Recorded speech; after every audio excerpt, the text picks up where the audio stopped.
שיגורים! ונפילות בשטח פתוח. מסי משגר עוד פצצה וכובש לחיבור. מלחמה על המגרש וגם על הכדור. כל העולם בחגיגת כדורגל אחת, רק ישראל אלופת העולם בכמעט.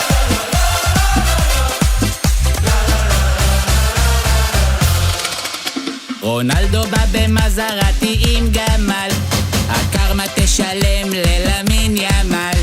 גם טורקיה וירדן, עיראק וגם סעודיה, הלוואי היה לנו חלוץ כמו דני אבדיה. זה לא חרוז בכלל. אהלן משגר טיל איזה שער אדיר, על כפר דלו שמעו גם בארץ עיר. בלינגרם בלי התראה משחרר פצצת מצרר, אבל קורטואה בשער ביירות נהדר. מסי משגר